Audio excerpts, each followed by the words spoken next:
national team. Never such a moment of exquisite tension. They must win this game tonight in the late afternoon sun of Cancun against Costa Rica to keep their World Cup dreams alive. It is quite literally do or die for the U.S. national team. And it's exquisite tension. It's an unfathomable moment for U.S. women's soccer. I'm with Tony DeChico. I'm Bob Lee, and this gentleman coached the U.S.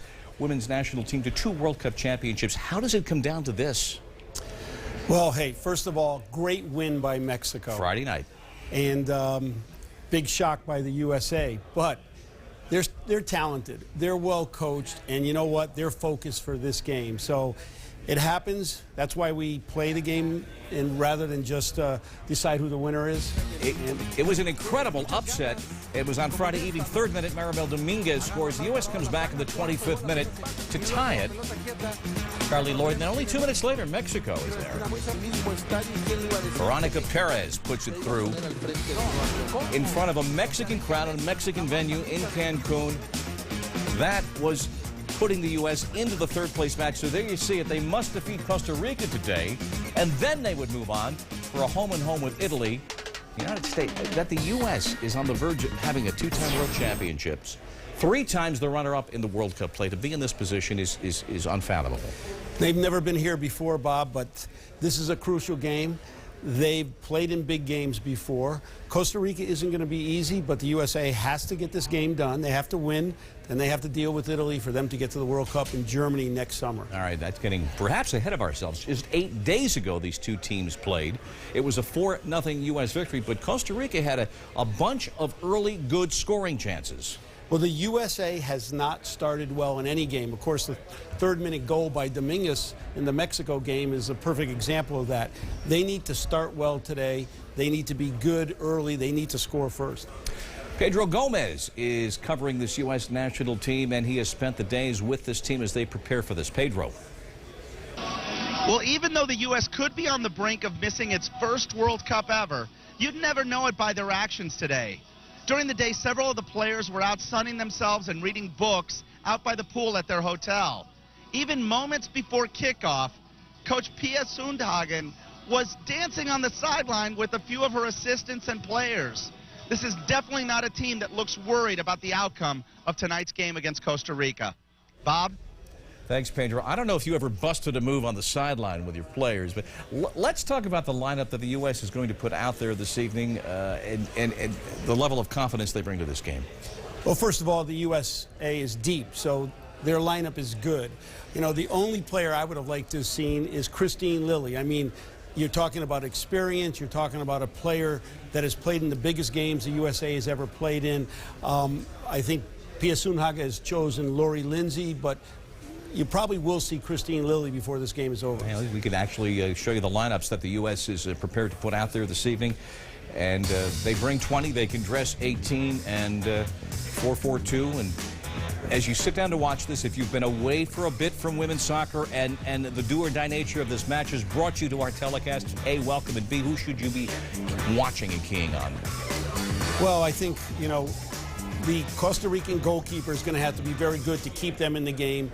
And then their big star, Shirley Cruz, has got to do something for them to give Costa Rica any chance of getting to the World Cup. So the USA on the verge of not going to the World Cup. It would all depend on tonight, and then a home-and-home against Italy later this month. But the match ahead, Adrian Healy and Julie Foudy standing by.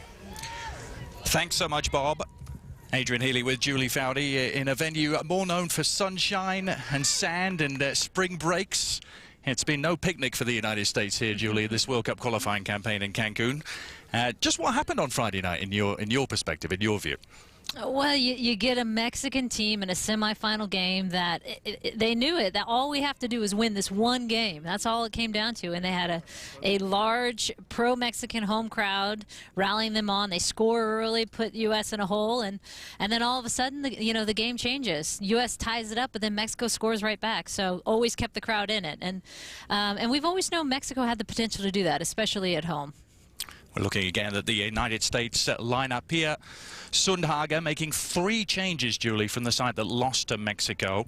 And changes in different areas of the pitch as well. Lauren Cheney will partner Abby Wambach up front tonight. Yeah, one on each line. Lauren Cheney, she wanted fresh legs. Pia said she wanted her to hold the ball better for the United States. They really struggled keeping possession against Mexico. Lori Lindsay in for Megan Rapinoe on the left side. Megan Rapinoe out with yellow cards. And then Ali Krieger, who's a right back for the United States, plays over in the German Bundesliga and is great at getting forward. She said we didn't utilize the flanks at all against Mexico. Wants to see that happening tonight against Costa Rica. And Ali Krieger loves to just bomb down that right side.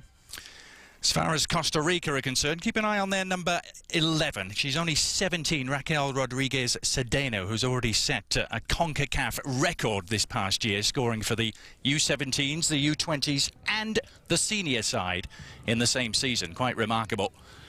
We're all set for action at the Estadio Quintana Roo in Cancun. The final will be played a little later on tonight between Mexico and Canada. Who would have thought the United States wouldn't be part of that final? Here they are in the third place game. It's a one or done situation. But Julie, they're facing a team who are ranked 46 places below them in the FIFA World Rankings. So really, they should have matters in their own hand here tonight. They should for sure. But you never know. Like Tony mentioned, it's the beauty of the game of soccer. You just can't scribble in the winner before the match even gets going. The United States in dark blue, kicking from left to right. Costa Rica in the white and red, the Ticas, as they're known, a very young side who are on the rise. Several members from their U20 World Cup team are here, trying to get the senior side to the World Cup finals for the first time. United States, remember, have to win here tonight and then face the prospect of a home and away series against Italy, who were the 5th place finishers in Europe. Those two games on November the 20th and 27th, but have to take care of business here first.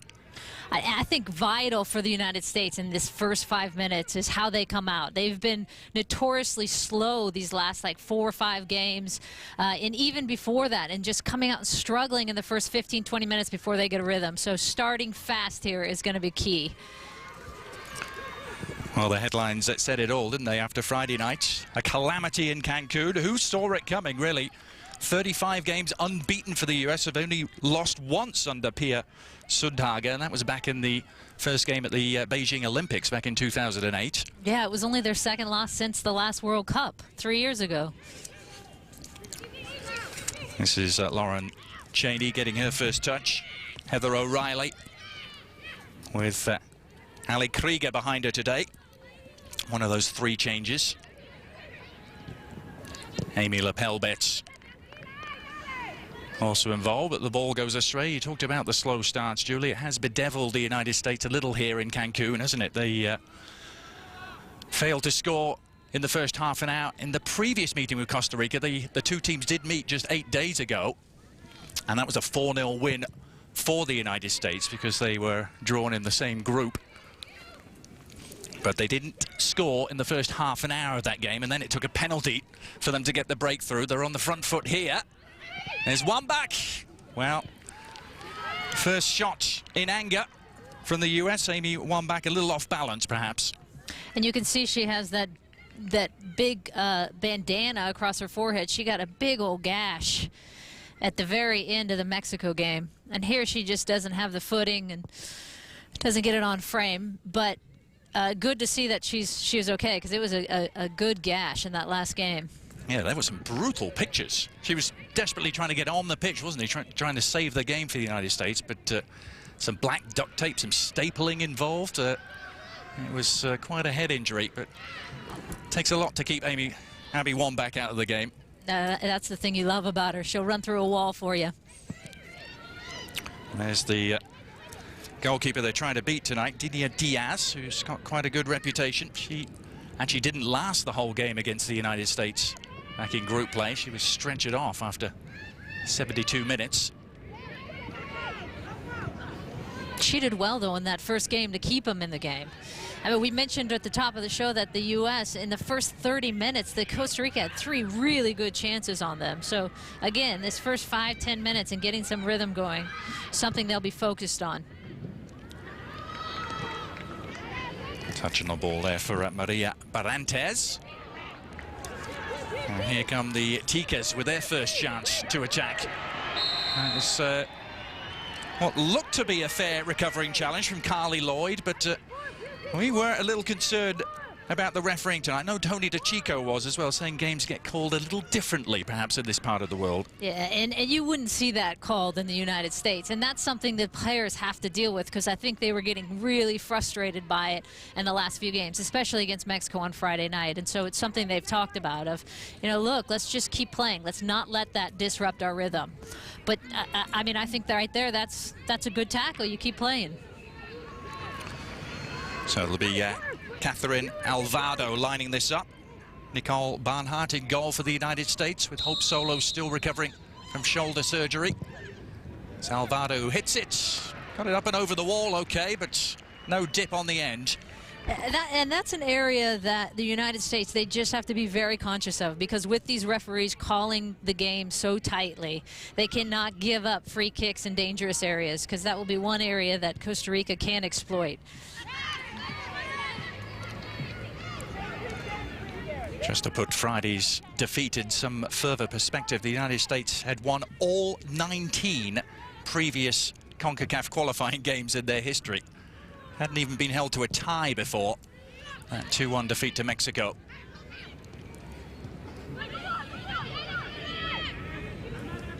Here's Lauren Cheney.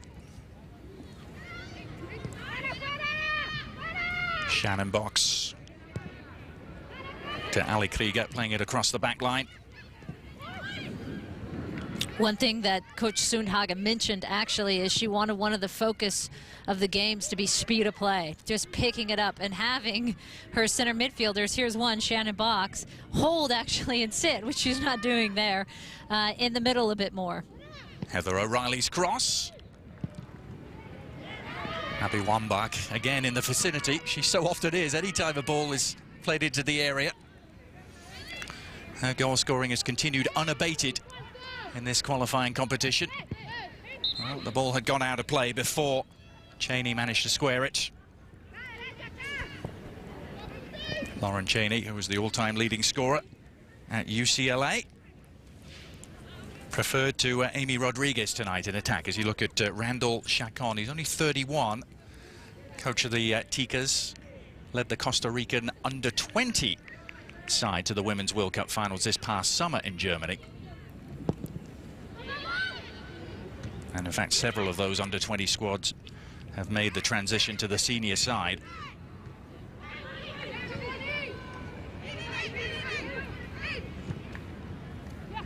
This, by the way, a switch of stadium for the United States from their Friday defeat, which was played just across the road at the Estadio Beta Avila, actually a baseball stadium, Julian, a much smaller stadium. It was packed to the rafters. Very much an away game it was for the US on Friday night against Mexico. They supported their team well. Well, this is good build-up play for the US. Wambach has an overlapper, Krieger. Couldn't get the elevation on the cross. Carol Sanchez was in the way for Costa Rica.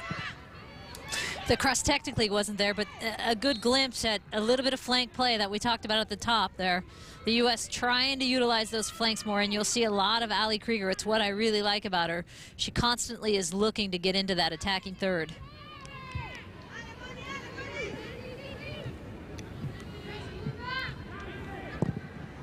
That was Raquel Rodriguez Cedeno, briefly in your picture there, the number 11 we told you about, the 17-year-old starlet.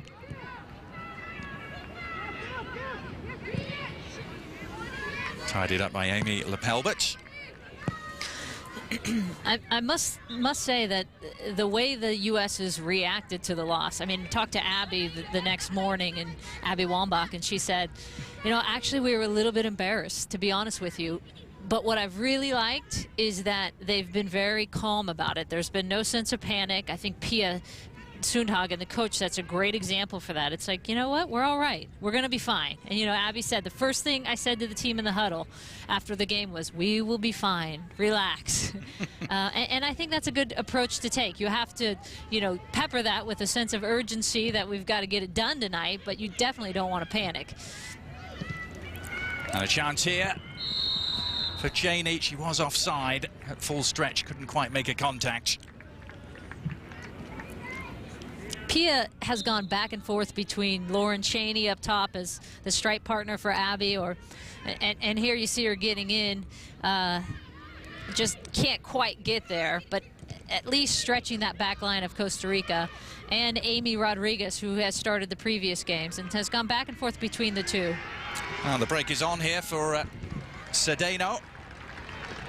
She took on the shot first time from a tight angle. It was Monica Malvasi. A lot of words have been written between Friday night and now, Julie. A lot about a calamity in Cancun, perhaps the landscape of women's soccer changing forever. Do you see it as that big a result? Have things changed?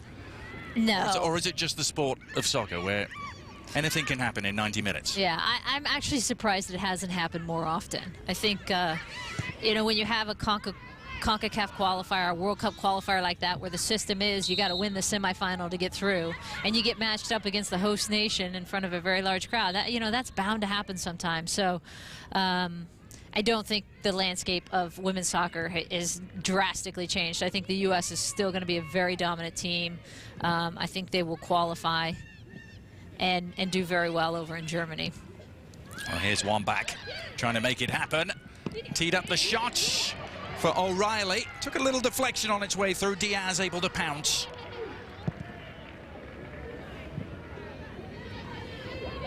Kenia Diaz playing it straight out of play. I think there may be a Costa Rica defender down. Just in your picture there, you could see. You look at the effort from Heather O'Reilly. And Laura Sanchez for Costa Rica does a good job of just getting a little something on that coming across, because Heather O'Reilly took a very good first touch there to bring it down. Yeah, Laura Sanchez actually hobbling off as a result of that self-sacrifice. She's actually one of the oldest players in the Costa Rica team, the age of 25.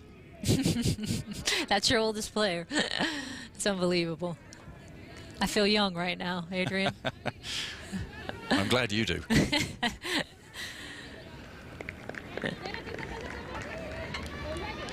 You can expect the noise to ramp up a little bit as the evening wears on. Remember, Mexico are playing here later on tonight in the final against Canada. Those two nations have already booked their spots now in Germany in the World Cup finals next summer. Pia Sundhage hoping that the US can make use of that 0.5 of an allocation that came CONCACAF's way. And you were saying, Julie, you talked to her, and if you'd offered her a path to the World Cup through Costa Rica and Italy, that she would have gladly accepted that. Right. She said, our attitude is, hey, if someone had said to me, look, you got to beat Costa Rica and Italy in a home and away to get through. Do you want it? I'd said, heck yeah. She goes, that's our mentality with the team. We still have a life. Back it goes to Nicole Barnhart. The Ticas able to stay on the front foot with Rodriguez Sedano. Tough tackle, though, from Laurie Lindsay.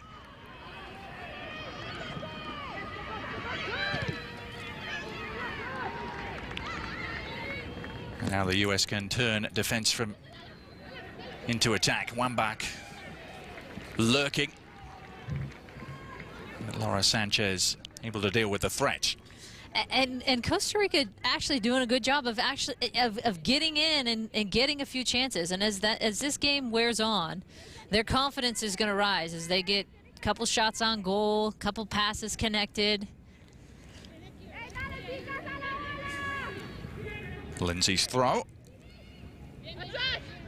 Cheney digging in and is rewarded with a corner.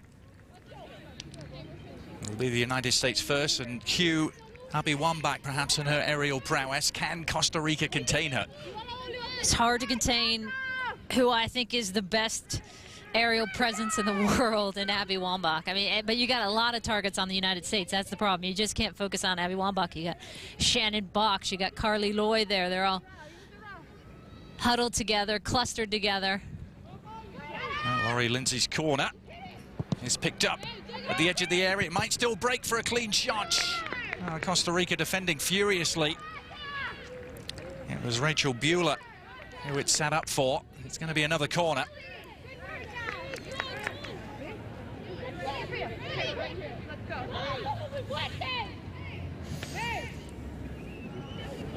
Laurie Lindsay again pulling the strings. Same sort of service, Julie. Yeah, 2 poor balls in. I was just going to say 2 poor balls. And really, any set piece against Costa Rica where you have such a height advantage, you have to take advantage of. They've got no one playing the post on the back post for Costa Rica. They only had a near post presence as well, so that may be something they key in on.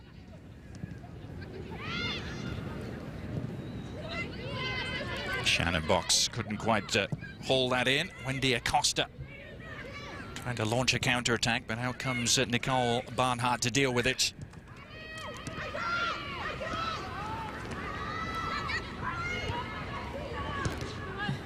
Ali Krieger sold a little short, perhaps, by Carly Lloyd.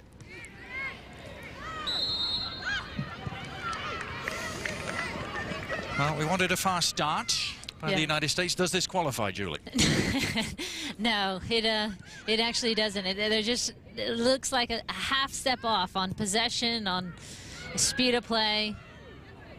You know, and this plays right into the hands of Costa Rica when they want the game to be slow.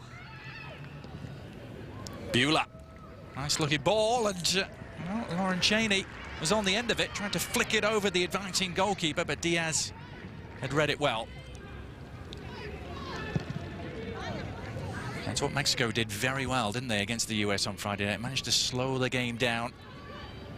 A lot of the pace out of proceedings, took their time on every restart, really milked the clock for all it was worth. Yeah, and it's really a hard balance. Here's another good look at Lauren Cheney running at the line again, which you got to like, and trying to just flick it, which is I think a very good look, but just didn't get enough on it. And Diaz solid in goal for them again.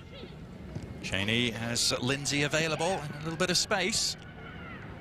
Back to Cheney it goes. On the left foot and a deflected effort. And Lauren Cheney, with a bit of a slice of luck, gives the United States the early lead they were craving. Delight on the US bench. Cheney strikes first. And Cheney had a lot of similar looks against the Mexico game on Friday and wasn't getting the lucky deflection or the lucky bounce. And here she has good patience. She looks to the right, it's not on. All I need is a little bit of a window, and that's what a good forward will do. She just gets a half step and takes a swing at it. She doesn't even hit it that well, but that's all right, as long as you're taking a chance and gets a deflection. Well, they're focusing on Laurie Lindsay, but our goal scorer is Lauren Cheney. And I know Tony DeChico in our studio was very pleased that Cheney was partnering Abby Wambach tonight. Nothing to do with the fact that he coaches her, of course. Selected her second in the draft. He sees her on a daily basis. No, and like I said earlier, Coach Sunagan had been contemplating back and forth who to put up front with Abby, and Amy Rodriguez and Lauren Cheney are very different types of players. Lauren, both very good finishers, but Amy Rodriguez gives you a different element in that she's going to bring a lot of speed and slashing runs, where Lauren Cheney is typically more a target, hold the ball type of player. The all-time leading scorer at UCLA with 71 goals in her collegiate career. And it really doesn't matter what you have, as long as they're scoring goals, right? Slasher, target player. Well, it's her 11th for the United States national team, in this her 30th appearance. Spent this past season in the WPS with the Boston Breakers, coached by Tony DeChico. And this will be a critical 20-minute period here for the United States. 25 minutes is can we get, they're thinking, can we get another goal or two going into the half and finish this team off? Because if you're going 3 up into halftime, right, you're thinking Costa Rica is not going to have perhaps the confidence to stay in it.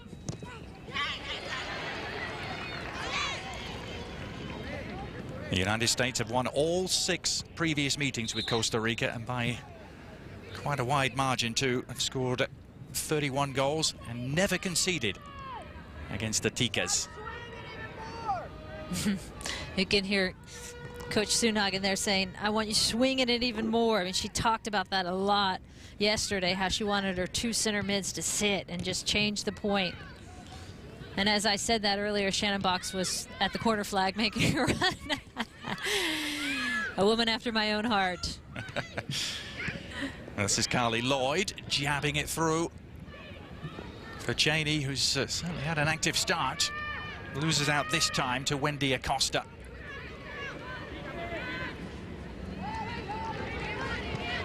Well, you imagine, Julie, the Tika's game plan has just gone out the window. They were, I'm sure, desperate to try and keep a clean sheet for the first half at least, which they did in their semi-final against Canada, and they did for the first half an hour against the United States 8 days ago. But now it's going to have to be a different approach for the underdogs. Remember, this is one and done. Win, and your World Cup hopes survive. Lose, and they are terminated.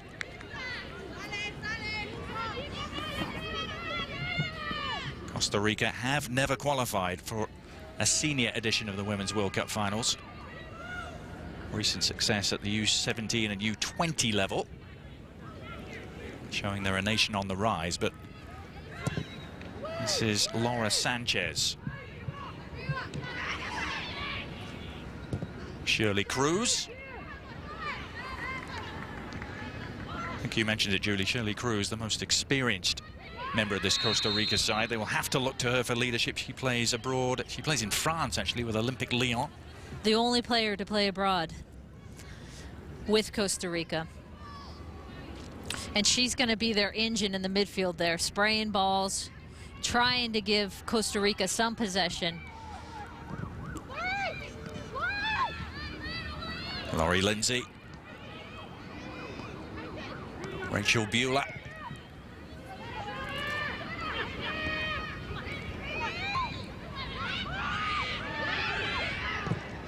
The US connecting nicely on their passes. Can Heather O'Reilly get there? Well, she's quick, but not quite that fast.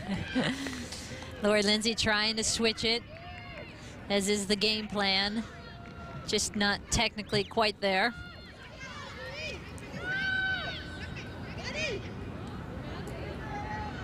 Mentally, Julie, you must have been in the situation a lot of times in games you were expected to win and expected to win easily. That first goal must make such a difference.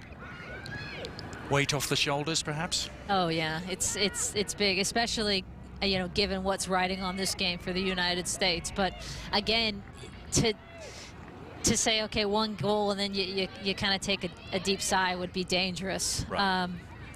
You know, this is when you really put the nail in and say, all right, let's finish this game off. And so, like I said, it will be interesting to see the reaction if they let up a little bit, or, you know, my sense is, you know, based on what the players have been saying, that this has lit a fire, you know, within the team, that they're going to want a few more before the half. Well, it was the unthinkable and the unimaginable, really, on Friday night that has lit that fire. The first ever defeat to Mexico. They were 124 and tied 1 in their previous 25 meetings with Mexico.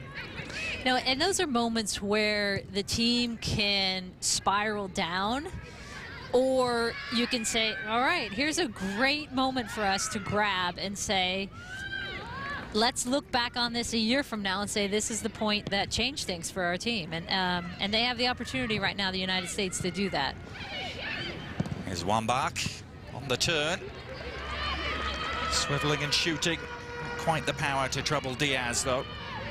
Seems like Abby's having a hard time keeping her feet. I don't know if the field is soft and a little bit wet, but last 2 shots on goal, she's been off balance and falling. Abby Wambach has 6 goals in this World Cup qualifying campaign, which has all been played here in Cancun, by the way, over the last 10 days. The US had relatively straightforward progress through the group, didn't they? They beat Haiti 5-0, Guatemala 9-0, and then Costa Rica 4-0 before that stunning upset in the semi-final against Mexico. You know, there's a lot of people who say, too, like, how is this format like this? You know, with the men, they play over years to qualify out of the CONCACAF region. And the women, you know, have 10 days and 5 games. And And that scoreline tells you why. Here's Heather O'Reilly as the US threaten again. Lovely control by Carly Lloyd, but eventually the defense getting the upper hand. Well, they're making a mess of clearing it, Costa Rica, but eventually get the job done.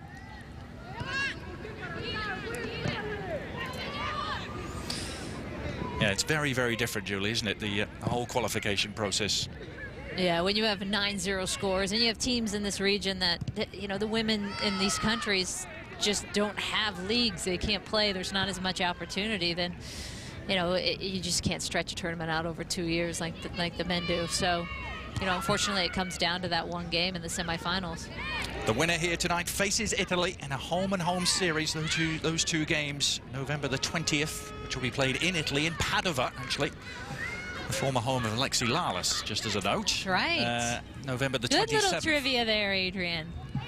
November the 27th, back in Bridgeview, just outside Chicago. A balmy November day in Chicago. Average temperature, I was told, 45 degrees. Well, the shot is on here for Costa Rica. It's set up invitingly for Wendy Acosta.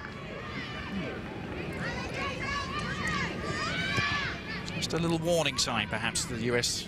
They can't be careless, which they were here. Right. And no one's stepping the ball, but, you know, to beat Nicole Barnhout from that far out, you got to really hit it. Perhaps a little ambitious, but still, it's them saying, you know, we're still around. 25 minutes gone at the Estadio Quintana Roo, home of Atalante, a Mexican league side. And this is Cheney again, who's provided most of the cut and thrust for the US, and the game's only goal so far.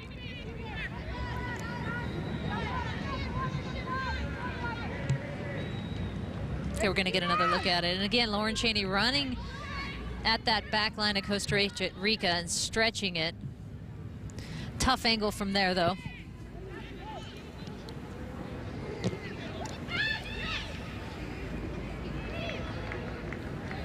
Now O'Reilly trying to make life awkward for Hazel Quiros on the far side.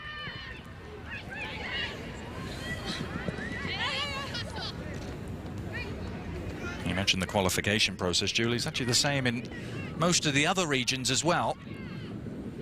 Heading towards the Women's World Cup final. I'll come back to that. This is an effort for Abby Wambach, who goes down. It's a real scramble inside the area. Eventually, Diaz has it. Wambach again, unable to stay on her feet. There's not many things you can say about Abby in terms of criticism. The one I would say, because so many elements of her game are just phenomenal, is that I'd like to see her stay on her feet a little bit more. There, that was a little difficult because she had 3 players draping on her. But in other situations... Abby Wambach, 30 now, breaking all sorts of goal-scoring records, 115 goals. She's the 3rd all-time leading scorer for the US women's national team. I've heard the opinion expressed as we look at her again. Wambach is into space and has Cheney available but couldn't find her. The opinion I was going to ask you about, Julie, is that perhaps she has lost a step since breaking her leg just before the Beijing Olympics. Would you go along with that?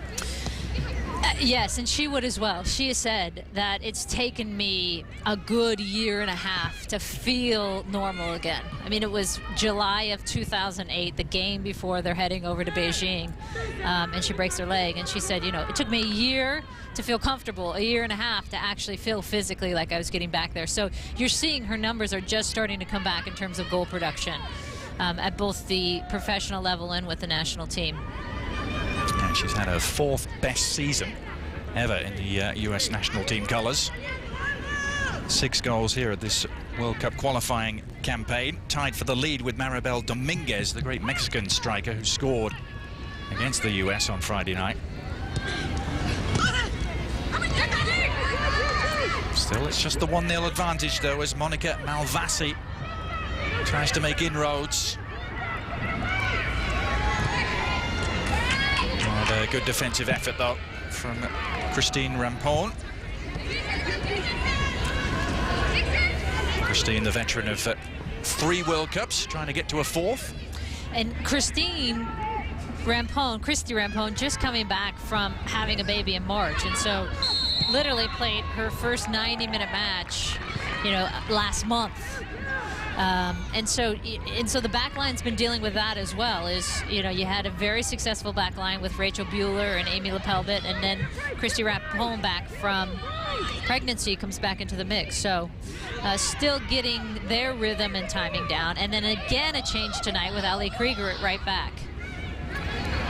So not a lot of time together. Added to the mix, Nicole Barnhart, who is typically the second keeper, but Hope Solo is away with shoulder surgery. So you got a back 5 there that's not played many minutes together. And a potential test here for that new look US defense. Costa Rican set piece. Certainly the height advantage belongs to the US. They keep their concentration here, though. It's really catching practice in the end for Nicole Barnhart.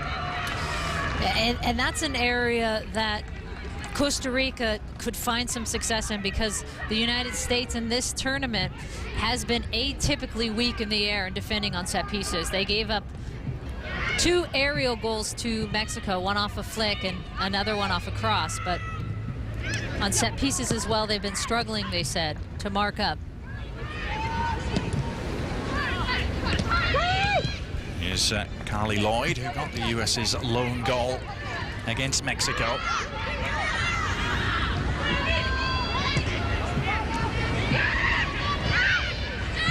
Half an hour in, United States 1, Costa Rica 0. In a winner-take-all scenario here. Heading towards the Women's World Cup Finals to be played in Germany next summer. Starts on June the 26th. We'll have full coverage, every single game across the ESPN family of networks.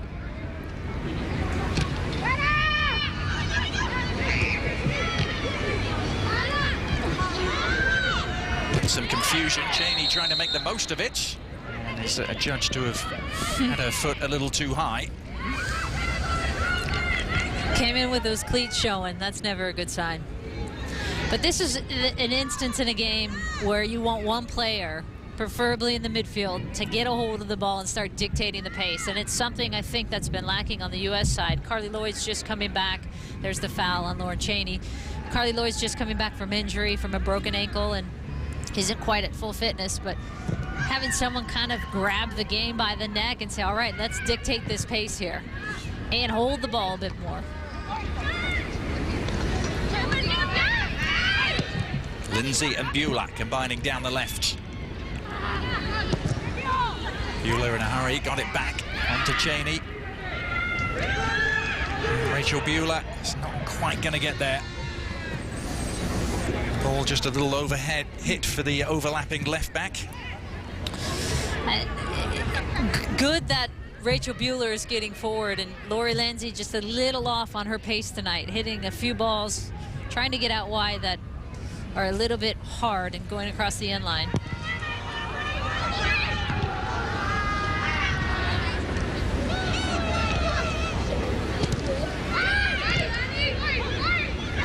Shannon Box back to Lori Lindsay, who's working her way infield. It's a nice service too, and Abby Wambach has done it. A supremely confident finish from the master goal scorer. Abby strikes again, and now the United States are in the comfort zone.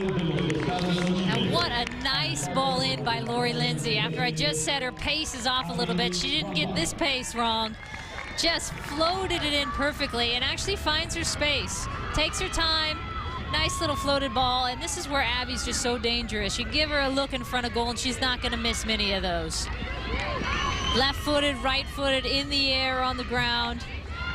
Makes it look easy, coming across her body. May have not gotten everything on it perfectly, but what great placement that was. And a critical goal with only 12 minutes to go before halftime. That was the breathing space they've been craving. Abby Wambach with her 7th goal of these World Cup qualifiers. She is a veritable goal-scoring machine. In fact, she's just tied a record, become the 3rd highest goal scorer in World Cup qualifying in US women's history. Yeah, very impressive. And Lori Lindsay had no space really to put that ball. She had the goalie on one side and Diaz and a defender, so nice texture on that ball to get it into a tight space. Wambach, who plays with the Washington Freedom in the WPS. She was the 2nd top scorer in the league this season, behind Marta.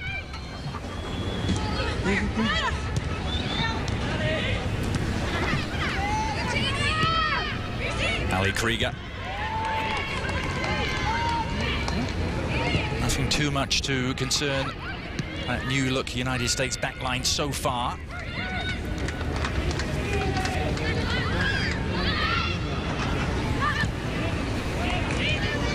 Here's Krieger, plays in Germany actually, professionally with FC Frankfurt. Heather O'Reilly taking over. Always hear Heather O'Reilly describing as the hardest working player on any pitch in which she's involved. It's another example of that industry, the cross, almost leading to something productive. Would you go along with that assessment of Heather, Julie? Yeah, she loves to wear out that flank and take on, which you always want to see in a player, especially someone with that speed who can get in behind.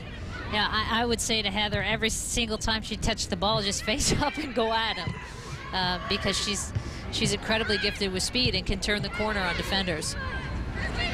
I'd love to see her get more involved in a game like this, because I think she can do some damage on the flank, and I just don't think the United States has been able to find the flanks quite enough. And when they have, Julie, it seems to be more on the left-hand side that they've been making inroads. They're looking to that flank again. It's asking a lot, though, of Lori Lindsay. You can see, and this has been a problem in the qualifiers, is this gap. You can see Shannon Box in the middle of your screen, and the forwards, 20, 30 yards further up the field. So you either got to fix it from your backside and push your defenders up and create a tighter playing surface, or drop someone into that seam. Here's Heather O'Reilly to cover a lot of ground to get there, and then a lovely nutmeg as well around her defender. That was Hazel Quiros, who she left in the dust. And that's what she can do. I mean, and she can do that for 90 minutes. That's the thing about Heather. She's like one of those Energizer bunnies. You wind up and they don't slow down much. Shannon Boggs, very much the midfield regulator.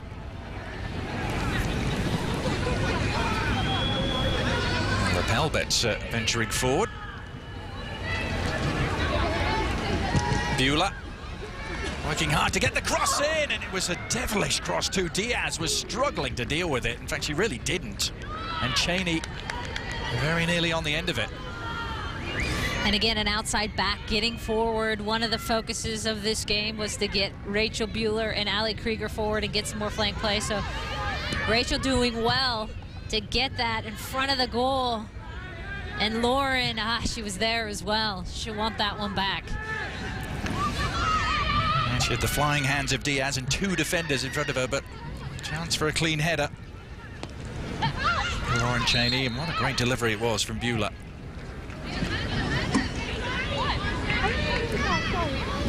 It's Maria Barantes.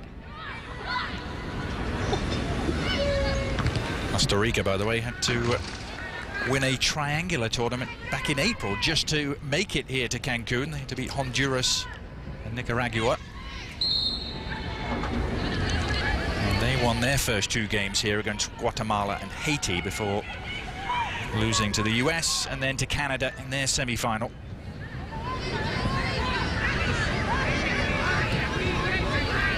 Italy awaits the winner here tonight. Italy had its own long road to just get there as well. Much longer than the CONCACAF teams. Maybe in the second half we'll have the opportunity to talk a little bit more about Italy and the sort of challenge that might await the US if they can close out the deal here.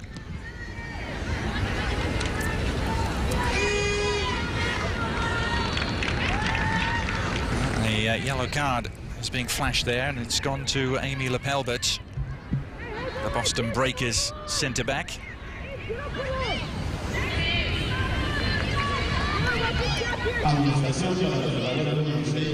So another set piece for Costa Rica to work with, albeit from a much deeper position. Just lofted into the box. It was tallest player on the pitch, Abby Wambach, who was back there to get it away. Carly Lloyd doing the mopping up. You could hear Coach Sunagan saying, "Well done, Abby." That's one of those, thanks for coming all the way back for our set piece. Now get forward. At home in both penalty areas, it seems. Lepelbert. Now Rachel Beulah.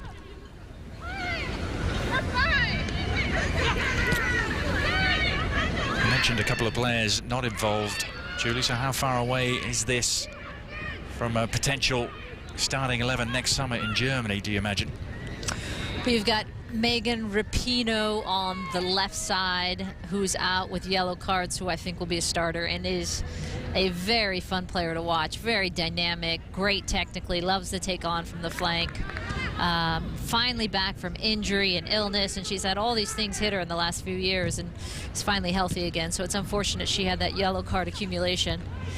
But the outside back position is an interesting one because Rachel Beulah isn't typically an outside back. She was playing inside alongside Amy Lepelbert before Christy Rampone came back from her maternity leave. So, and is less familiar out there.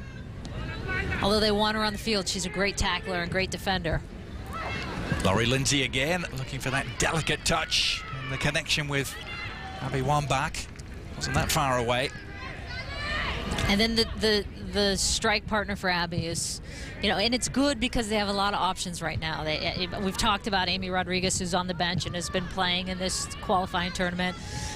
She comes in, if she comes in off the bench, she comes in, brings a lot of speed. Alex Morgan is another player like that, who's available. The only collegiate player on the team, plays at Cal.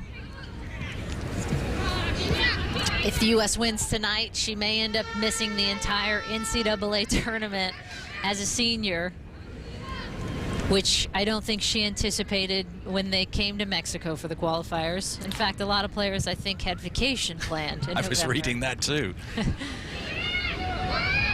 And now all of a sudden she's looking at, she may make the first round, which is this Friday, Sunday, but my guess is Pia would not look too favorably on that. Well, this is a qualification process that's going to stretch at least 2 weeks longer than most people anticipated. And a lot of these players, the U.S. players, all of them are playing professionally in the WPS, except for Ali Krieger, who's over in the German Bundesliga, and they're tired, rightfully so. That's a long season they've gone from. They're starting in early January, and they haven't had a break. Yep, season just ended at the end of September, didn't it? With the Gold Pride, FC Gold Pride, lifting the championship.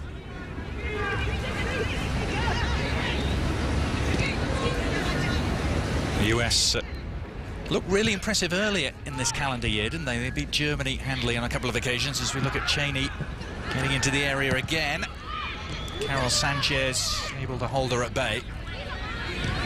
They beat Germany in the Algarve Cup, and then a really heavy home victory as well for the United States against the Germans in early summer. Yeah, what was that, 4-0, I think? Yeah. I called that game, but I can't remember anything past last week, Adrian. But yeah, they did. And then, but they struggled a little bit of late against China before the World Cup qualifiers. In Philadelphia, they played China, and Alex Morgan had to come off the bench and score a late equalizer to pull off a tie, 1-1. They had Sweden over the summer in 2 games. Didn't look as strong. And we're held to a 1-1 draw by the Swedes as well. And that's really the challenge when you have a professional league. When when I was playing both professional league and national team, it's exhausting. It really is. And it's tons of travel. We know the United States is a big country, but when you're doing that East Coast flight every week, it takes a toll on you and your body. I remember thinking, oh my gosh, I don't think I can handle a professional league. Costa Rica trying to give themselves some sort of lifeline before the break. Can the US hold firm and steady? It's headed down into the box and needed Christy Rampone's intervention. And these are those critical moments, 5 minutes before the half, 5 minutes starting the next half, where so many goals are scored. So very important the U.S. gets into that halftime locker room with at least a 2-goal margin. Shirley Cruz trying to make things happen for the Ticas, who had precious little attacking moments. They have just coughed it up in a dangerous position. Laurie Lindsay seemed to be having her shirt tugged there, but referee let it flow, presumably playing advantage. And I think what you'll see in the second half is you'll see more fresh legs put on it. I know you've got Christine Lilly on the bench who could come in at left mid for Laurie Lindsay. You have Amy Rodriguez who could come up top. Alex Morgan who could come up top. So a lot of good options for the United States if they want to, again, turn it up a little bit and say, okay, let's even put a third in to secure this. Stephanie Cox and Heather Mitz also available defensively. Pia Sundhage wants to switch things around, perhaps when the game is safe.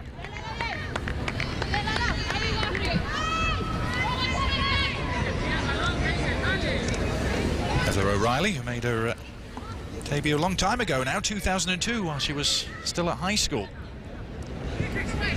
Already racked up 131 caps at the age of 25.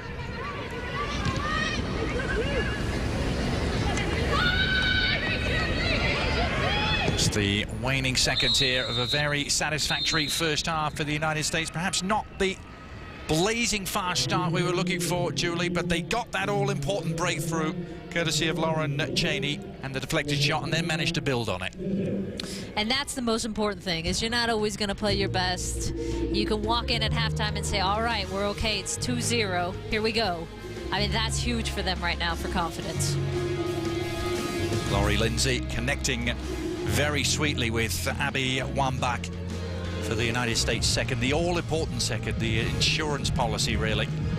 And now the US well positioned to push on and win this third-place playoff against Costa Rica, and perhaps push on to a playoff against Italy on November the 20th and 27th. Still plenty of football to be played, though. Plenty of substitutions, perhaps, in the offing. You'll stay with us for the second half and enjoy our halftime show as well. There's no such thing as two champions. Game that is literally do or die. This is the 17th minute. Or Cheney off the deflection. The USA on top of the Ticas of Costa Rica, 2-0. They must win this game to advance to what would be a home and home against Italy, to advance then to FIFA World Cup 2011, along with Tony DeCicco. Bob Lee, what have we seen in this first half? Have we seen two teams on the same plane? It's been a mismatch, and it should be a mismatch. The USA should dominate Costa Rica, and they have. Now, I'm not saying they're playing their best soccer, but they're scoring goals. It's great that they have a 2-goal lead going into halftime, and now they got to just seal the deal. And, of course, all that pressure. No U.S. women's national team in memory has played with such pressure. The World Cup is at stake this evening. They must win. They have the 2-goal lead. Let's show you how they got to it. We showed you a taste of it as we came back from break in the 17th minute. It was not necessarily a pretty goal, but there was patience involved. Well, it's actually a pretty good piece of soccer. Laurie Lindsay ends up with it, and then Cheney does what she does best, and that in front of goal, she creates goal-scoring opportunities and buries this one with a little bit of a deflection. But she takes it from her favored right side to her left foot, gets the deflection, it's in the back of the net. Now, it's 16 minutes later. You and I were sitting here watching, okay, the U.S. is on top. They have to win this match. They're not getting balls in, and they were able to finally get that happening. Well, Lori Lindsay delivered a ball over the top in the center, and Wambach finished it. But I think they've only had 1 or 2 clear crosses, and they've got a big height advantage. Here's that Lindsay ball, and a great finish by Abby Wambach. 116th career goal for Wambach as she continues to chase up towards possibly catching Christine Lilly on the all-time goal-scoring list. But what could and should the USA be doing better? Well, I agree with Julie Foudy. I think they should be probing more with the ball. They should be keeping it in the midfield, looking for those opportunities, and then playing balls forward, and then with speed of ball movement, speed of player movement, creating some chances that get in behind the defense. The critical point is you fine-tune as a coach the expectations. A perfect play. Don't let that be the enemy of the scoreline, which right now is a game the U.S. has to win. 2-0 is the halftime score. Now this again, if you've just joined us along the way, you've picked up on some of the frantic anticipation in the soccer nation about this. They must win today. This game is being played in Cancun. Then they have to play Italy first in Italy, then come back to the States, both those matches later this month. And that, and only that, would put the U.S. through. So this is pressure the U.S. has never seen. They haven't seen it before, and they really don't want these games, but, you know, as Julie said, they want to be on vacation now. This has been a long professional season, and now they've extended that with these 2 games with Italy, which are not going to be easy. Let's talk a little bit more soccer as we move on to Major League Soccer and David Beckham and the Los Angeles Galaxy, who last night moved along in their playoff quest against the Seattle Sounders. 19th minute of a scoreless match off the corner kick from Beckham. Edson Buttle redirects it in, and the Galaxy take a 1-0 lead. 8 minutes later off the free kick for the Galaxy, Beckham especially bends it in. Omar Gonzalez with the John Wall dance, and it's 2-0 now. 86th minute, Steve Zakuani dribbles it in and goes upstairs for it. Now it's a 1-goal match, and now in stoppage time in the 92nd minute, Osvaldo Alonso in front of the net with a chance to tie this up for Seattle. Puts it wide. The Galaxy advance in the 3-1 aggregate and move on to take on FC Dallas. The first leg of the Western Conference Finals coming along Sunday at 9 p.m. Eastern on ESPN2. Dallas and Los Angeles in Major League Soccer action. The USA in the match we are watching from Cancun must defeat Costa Rica to advance, and there's big news, and we'll tell you about it. Welcome back to the Estadio Andres Quintana Roo. Adrian Healy with Julie Foudy alongside. The United States halfway there, at least in terms of this part of the puzzle and World Cup qualification. They lead Costa Rica by 2-0. And one change to tell you about, Julie, start of the second half. Amy Rodriguez is going to come on, and she replaces Heather O'Reilly. You talked a lot about Amy Rodriguez and her speed. Is she indeed the fastest player on the team?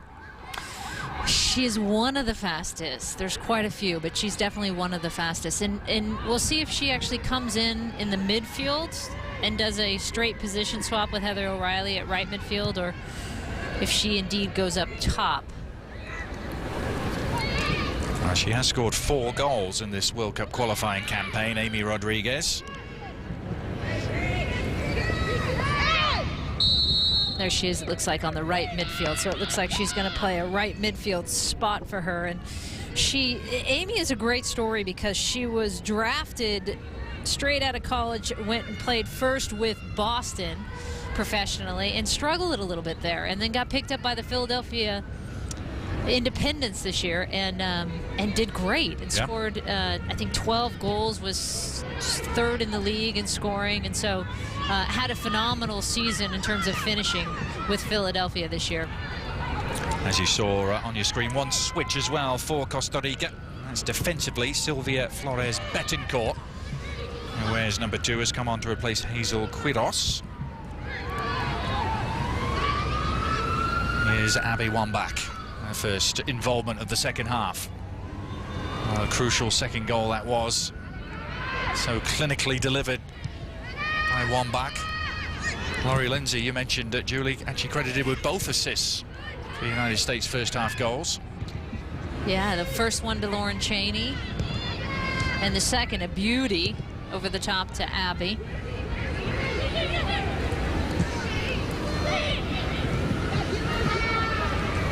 Little touch from Cheney there, trying to bring Ali Krieger into the build-up.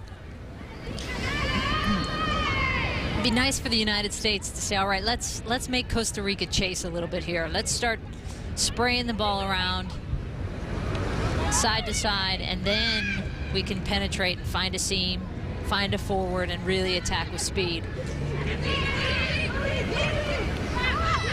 Raquel Rodriguez Cedeno. Costa Rica, remember, have never scored against the United States in competitive or friendlies.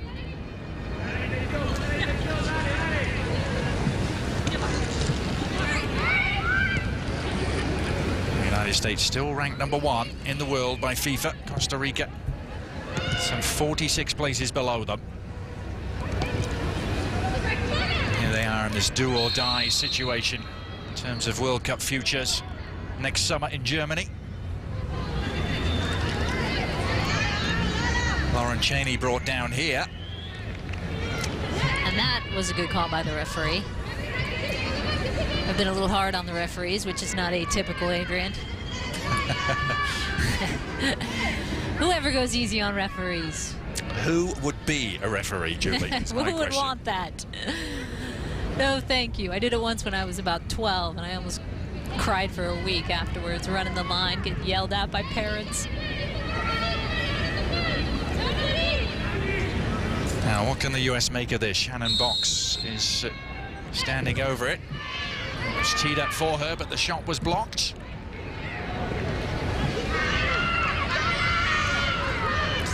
That would be something that the U.S. can focus on if of course, the score line stays similar and the U.S. finishes this game, is some of their set pieces. We've seen a couple corner kicks where they had good opportunities where the service was poor.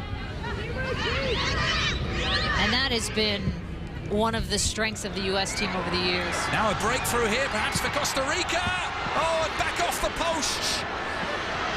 What an opportunity to give themselves a major lifeline. It fell to Monica Malvasi. She beat Nicole Barnhart, but she couldn't squeeze it inside the post, and the US survive. And a warning sign, perhaps at the other end. This is Abby Wambach. Well, what a swing in the space of a few seconds. Could have been 2-1. Instead, it's 3-0 USA.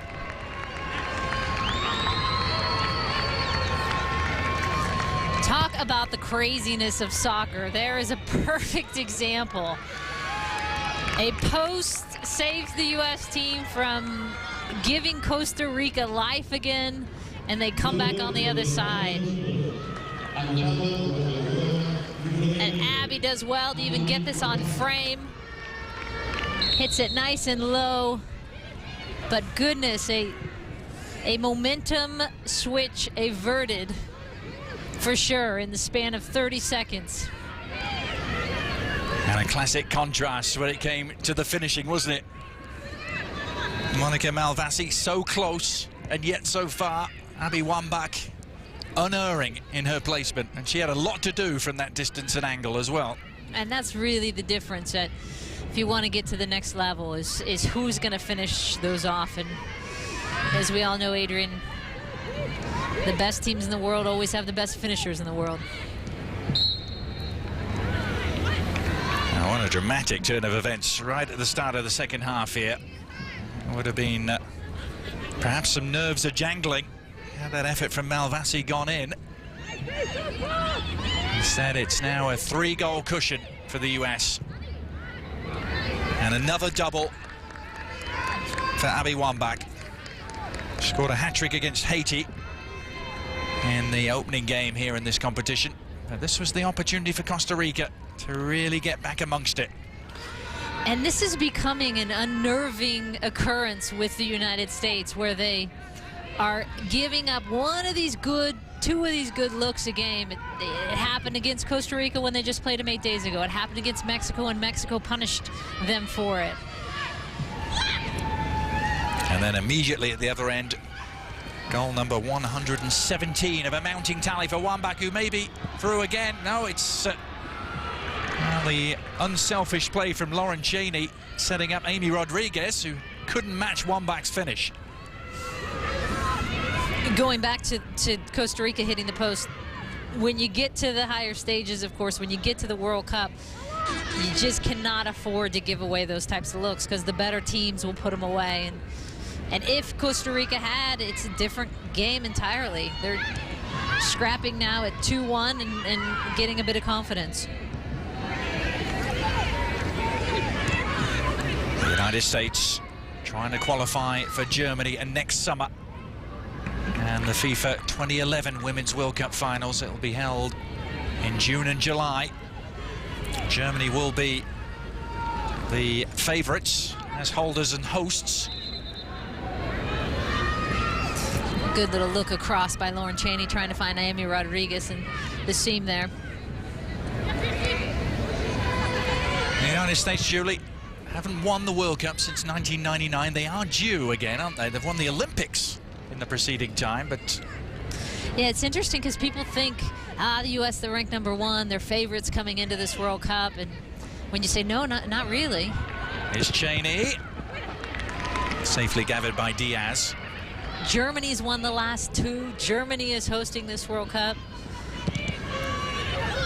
And I think that's actually a favorable position for the United States. When you can come in a little bit as an underdog, even though you do have the #1 ranking, although I'm not sure how that will fare after this week. And Brazil will, in all likelihood, be a factor. They're in the middle of qualifying at the moment as well in South America. They and Argentina lead their respective groups. Will Asia be a power next summer? No China, remember. They're another team who are a dynasty, like your team, Julie. In the 1990s, they haven't even qualified this time around. Yeah, after the '99 World Cup, there was just a real downward spiral for the Chinese national team. They lost some really good players in Sun Wen and Fan Yunji, and they just haven't had the same enthusiasm as a country for the sport. And a lot of young kids, they say, when you talk to, those former Chinese national team stars, they say no one in China is playing soccer. The parents don't want them to play because of the sporting system, the way it's set up in China. They don't get a good enough education. So it's a real interesting dilemma for that country, which at 1.3 billion people, they really should be producing a better team.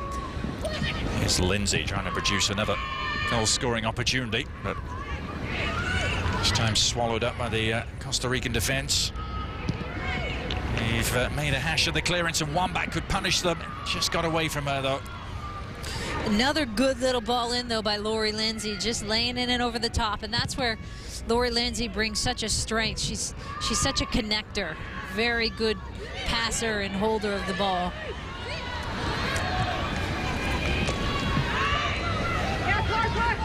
Costa Rica urged on by a somewhat home crowd for them here. A chance to shoot, fall in the way of Shirley Cruz, their most experienced operator. She's been playing in France for 4 years for Olympique Lyon.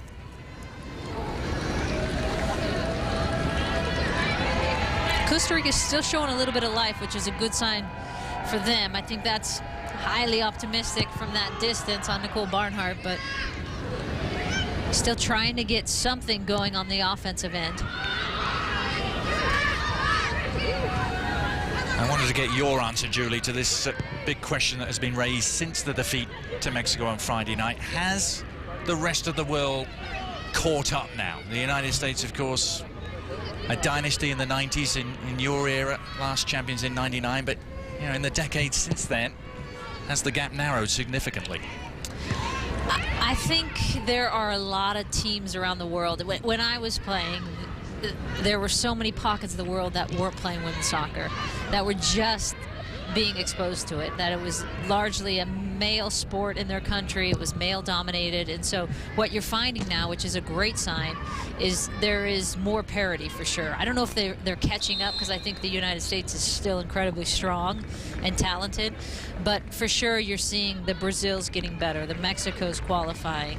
Talking to Pia Sundhage, she said, all these players that are playing with U20 teams, the young players coming through, they're so technical, they're so much more sophisticated, which is in countries that didn't typically produce those players. So I think that's a great sign overall for women's soccer. What the United States needs to do, though, is continue to develop, instead of just saying, we win a lot and we're good. And I think there are areas of improvement for sure at our grassroots level. We saw another switch there for Pia Sundhage, bringing on Yael Averbush, who plays for Sky Blue FC in the WPS. And Yael's another very gifted technical player who likes to hold the ball, control the ball in midfield. Out of the University of North Carolina, winning her 13th cap as Nicole Barnhart just offered a glimmer of hope there to Malvasi.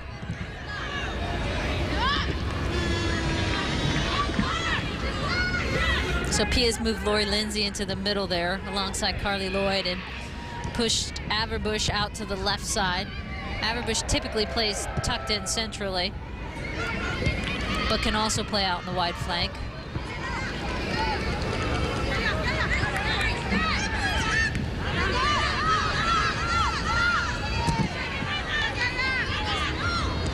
Throwing going Costa Rica's way. Averbush involved. Trying to take it quickly, Daniela Cruz. A chase on for Shirley Cruz, and she won the chase. Here's the 17-year-old Raquel Rodriguez Cedeno, displaying some of her talent. It's quite some record, isn't it, Julie, to score for the under-17s, the under-20s and the senior side in the same year. It's never been done before in CONCACAF. It's incredible. I'm just happy when I score. As is Abby Wambach. She's not going to get the chance to go further. In this instance, though, judged to have been the aggressor against Laura Sanchez.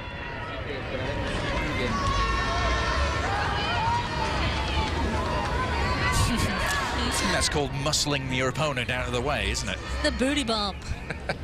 Those are all right. There's Mr. Jack Warner. The CONCACAF president, Chuck Blazer. Can't miss Chuck with his beard. General Secretary. Two very influential figures in the halls of FIFA. Some big dates coming up for FIFA as well, Julie. The draw for the Women's World Cup final will be held at the end of November. And then, of course, the awarding of the Men's World Cup final for 2018 and 2022 in early December. December 2nd. Big day. Both big days, November 29th and December 2nd. And there's Leo Cuellar, the Mexican national team coach, double fisting it with his cell phones. Well, the architect of that stunning victory against the US on Friday night. His team will face Canada a little later on here tonight in what is the final, but both teams, having already qualified for the World Cup finals, will have the element of pressure perhaps removed. In the end, if the United States wins this game, beats Italy, it will be good to see 3 CONCACAF teams in the World Cup. Well, I've read that opinion as well, Julie. Is it actually, in the long run, a good thing that the US lost to Mexico in terms of the future development of the women's sport in this region? You know, it has always been a challenge to get Mexico behind their women's program. Leo Cuellar I know very well and has been with the women's program and has done a phenomenal job, but it's this constant battle to try and get funding for the women's program. And so this exactly may be the moment where they say, all right, this is wonderful. Let's really invest on the women's side. Well, even Costa Rica, where they've experienced some success at junior levels recently, they went 2 years recently without a game for their senior national team. And unfortunately, that is pretty typical. I mean, even at the levels of like Brazil, they'll go after the 2004 Olympics when the United States beat them in the final. I mean, they make it to the gold medal match. They don't play for 2 years.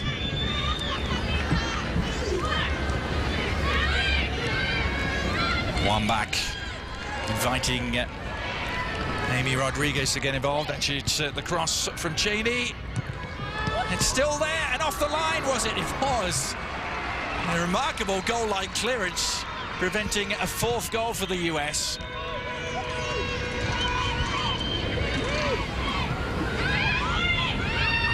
And there you saw the US making real inroads again with their flank play. Ava Bush with Bueller on the overlap. She's sent in some great crosses tonight. That was another one. And it's great to see her getting forward. When they played China just a couple weeks ago, she was more hesitant about that attacking role. And as I said before, she's less familiar on the outside, has been playing in a central back position, plays center back for FC Gold Pride. So it's good to see her getting the rhythm with Rachel Bueller. Past the hour mark here in Cancun, where the United States are looking good to keep their World Cup hopes alive. Remember, a win here and they will move on to face Italy, who finished 5th in European qualification. That will be a home and away series. First game to be played in Italy on Saturday, November the 20th. The return in Chicago, just outside Chicago, Bridgeview, a week later. And Italy, Julie, a different sort of task perhaps. They are ranked 11th in the world at the moment, and they went through a grueling European qualification campaign. Yeah, different story for sure than Costa Rica. And here's a good look at Ava Bush playing it nicely across to Abby. And that was just that close to a hat-trick, another hat-trick for Abby Wambach, who's scored 6 of them in her USA national team career, looking for number 7.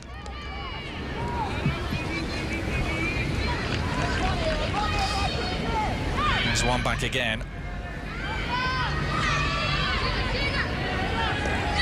Well, Abby lashed out there. She had been the subject of some digging in from Laura Sanchez and perhaps losing her cool a little as a result. And she won't have any complaints about the yellow card, I'm sure. I think she realizes as well that maybe I should have given that ball up a little bit earlier. She was asking for that a little bit.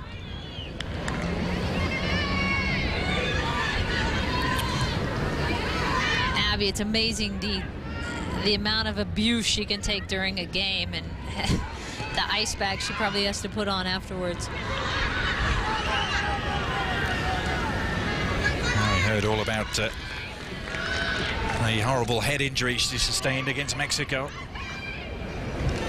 She was literally trying to get bandaged up to get back on the pitch to try and save the game for the US. Never actually made it back on the pitch before the final whistle.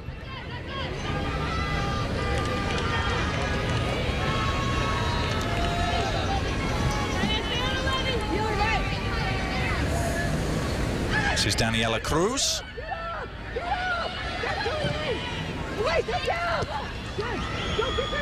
Nice backpedaling and adjustment from Ali Krieger. Sylvia Flores Betancourt on the far side, trying to keep Costa Rica on the front foot here.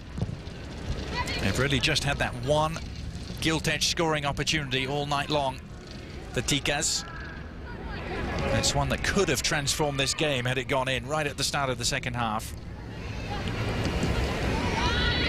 Adrian, you mentioned earlier that Italy is a different story, a different task perhaps, and the U.S. has had tremendous success against them in the past, though. The only losses really to Italy, besides once in 2001, came in the 80s, and we don't count those anymore. So,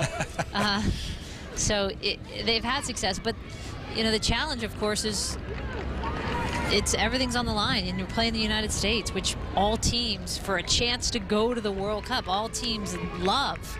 They're licking their chops over that opportunity.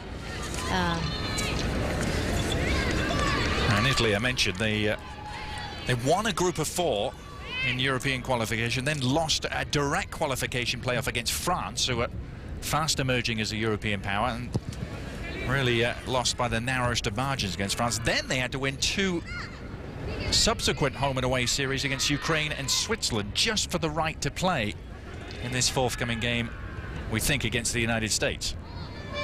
And those games serve you so well when you're playing very good teams on a consistent basis. So they're played in And now added to the mix is, all right, we're an underdog here, and we've got, you know, the giant of the United States in our own home territory. What can we do here? So you just never know, as we saw against Mexico, playing at home with a very supportive crowd, what that can do for a team.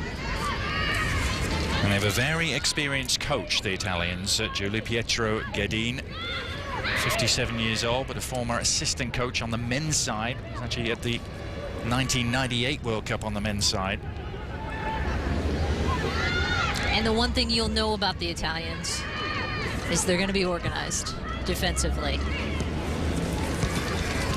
Their star player, actually, Patricia Panico, played in the WPS for Sky Blue, only played 10 games and was suspended because of a vicious tackle on Leslie Osborne that ended up actually breaking her collarbone, unfortunately. So she only played 10 goals, didn't produce any points or 10 games, any goals while she was here. But well, Abby Wambach is not going to get the chance to notch her 7th hat-trick for the US national team. She'll have to be content with just the 2 goals here tonight, but a typical contribution from Abby. She is going to make way for the 21-year-old Alex Morgan now to come on, who's had a very bright start to her US national team career, hasn't she? And I like Alex Morgan a lot, because whenever she's coming in off the bench, she brings a spark. She definitely changes the game. And that's what you want in those final 20 minutes from a sub player. And she's finishing, another thing you want. Yep, 6 appearances, 3 goals so far for Alex Morgan, University of California star. She scored that late equalizer against China, a 1-1 draw in Philadelphia back in October. And she scored twice here in this qualifying tournament. She's very opportunistic in front of goal and gets in good position. She scored 14 for Cal this year, leading the team for Cal. So if she doesn't play in the NCAA championship bracket, Cal just got placed against Duke in the first round of the NCAAs. That will be a huge loss, which could even be an understatement for Cal. Meanwhile, for the Ticas, Maria Barantes making way for another one of their young up-and-comers, Christine Granados. I mentioned there were 6 members of the U20 side from this summer's Under-20 World Cup in Germany for Costa Rica, who made the graduation to the senior side and were part of this tournament.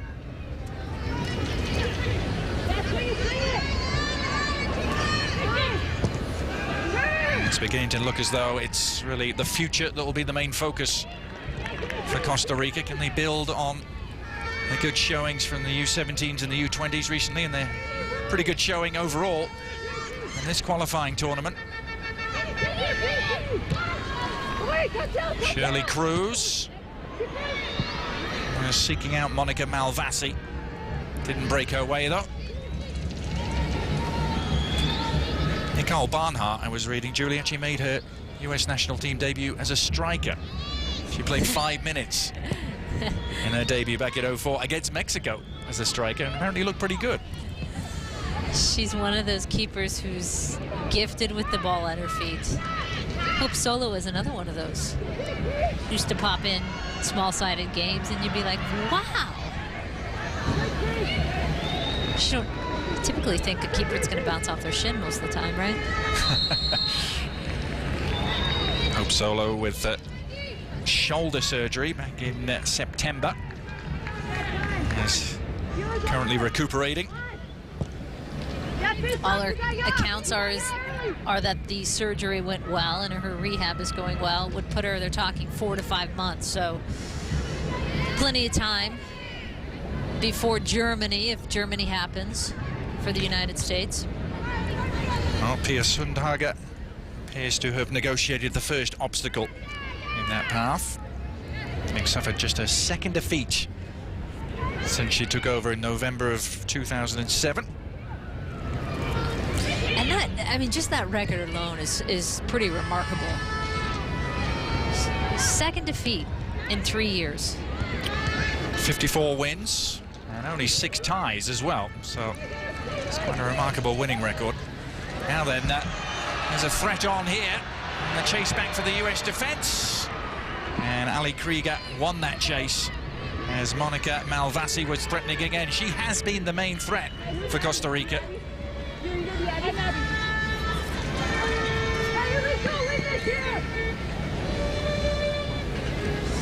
Here's another look at it. Good recovery by Ali Krieger to get back in time.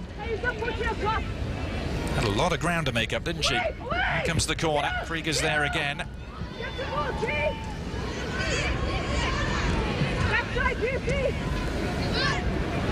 Lovely touch from Granados. Quick give and go, but Rachel Bueller only giving it away, and presented a problem for Eva Bush, who I think is called for the foul right on the edge of the penalty area. She won't thank Rachel Bueller for that pass. It was called a hospital ball, wouldn't it? Yeah, not a ball you want to be playing at the edge of your box there. But a good opportunity for the United States to try and tighten up on their set pieces here. We mentioned earlier that they've been having a little bit of issues with their set piece defensive marking. You can hear Nicole Barnhart very vociferous with her defensive orders. It's Raquel Rodriguez Cedeno, the 17-year-old, who may be at the controls here. I think she's actually left it for her teammate Shirley Cruz. 2 in the wall for the US.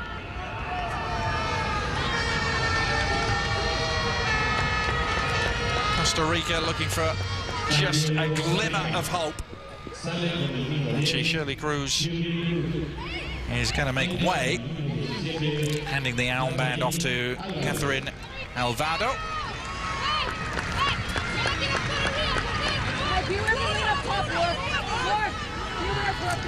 It's going to be Jacqueline Alvarez who comes on. Plenty of time here. They still got a good 15 minutes. Costa Rica puts one in here.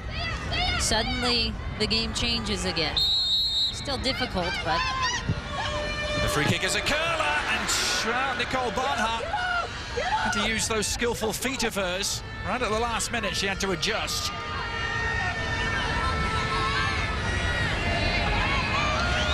Now, those are always awkward, Julie, from a goalkeeper's perspective, flashing through a crowd of players, arriving low. She did very well there, because exactly that, Adrian.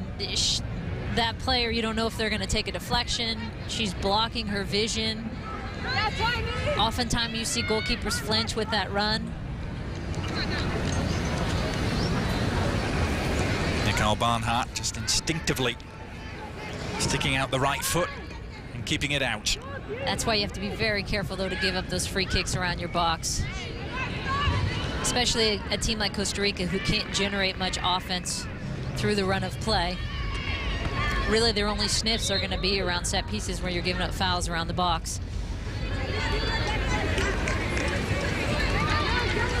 Well, the US just have 15 minutes left to negotiate here in Cancun, where they've been camped for the last couple of weeks.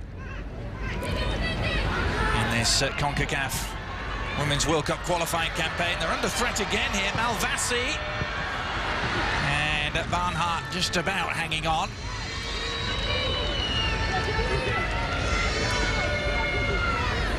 They've looked for the speed and the breakaway, Monica Malvasi, haven't they? And Malvasi's done well to find that seam in there.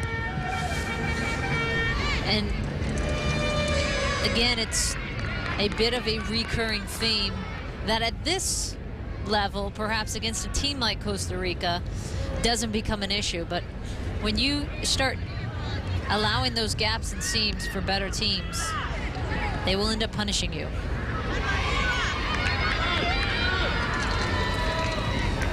Well, and they are facing the prospect of a better team, significantly better team in Italy. Wanting to travel to Italy, it's going to be fascinating, Julie, to see what sort of level of support the Italian women get in that home game in Padova. Is the nation going to be behind them? Will it be a cauldron of an atmosphere for the US to go into? as it was on Friday night against Mexico.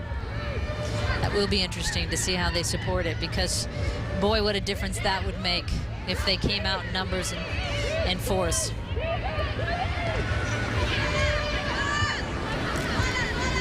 They always say when you're playing home and away, it's so much better to do playing the second leg at home, and that's what the US have in their favor to come back to Chicago on November the 27th. Because besides not just knowing what you need to score in terms of numbers, goals, if it is tied after it all, you get the overtime at home as well.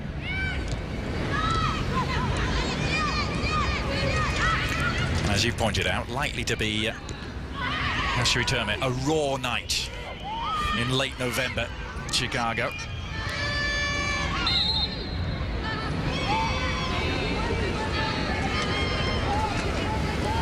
A path to Germany that the United States could never have expected. In fact, they certainly didn't. We told you about all the players making vacation plans for mid to late November after long, arduous seasons for club and country.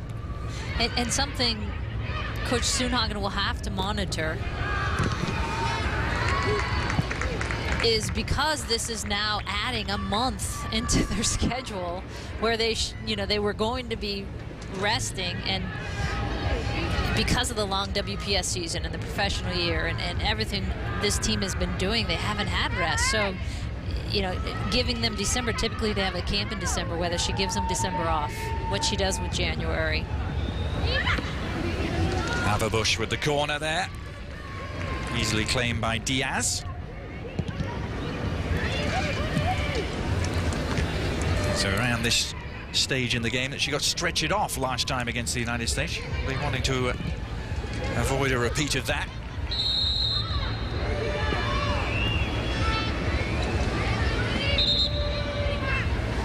I know the U.S. backline takes tremendous pride in not giving up any goals, especially as you get to these waning minutes. And so even with a 3-0 lead, they're going to try for more. They're going to press on. Well, they have managed to put the jaw-dropping events of Friday night behind them. It really was, in many ways, the equivalent of 1950. We heard so much about that this summer with the men's, and US against England. It was a shock of that magnitude that the US lost to Mexico. And they have recovered very nicely just 3 nights on. I'm a big believer in those things happen, and you have this wonderful opportunity to turn them into a positive. And I think one of the greatest strengths in Pia Sundhage is she does that consistently. And you've seen coaches who could panic and could tear their team apart, and how did this happen? And instead, when you talked to her on the phone, she said the one thing I keep stressing to them is we're fine, and let's just go enjoy it. You have to temper that, of course, with let's grow from this and take something and extract the lesson. But I think they will do just that and become much better because of it. I mean, there could be a point where they look back and say, this was the moment. And I imagine, Julie, players must take something from that when your coach in your head is that relaxed, which Pia obviously was, even though they were facing potential elimination. No question. I mean, that's the message she's sending out in terms of attitude. Here's Amy Rodriguez trying to get involved. And and playing in front of a large home crowd against Mexico, where they said, talking to Abby, she said we just didn't handle it well. We panicked a little bit, we got out of our rhythm, we got frustrated. That will serve them tremendously well if the Italians come out in force to support their team.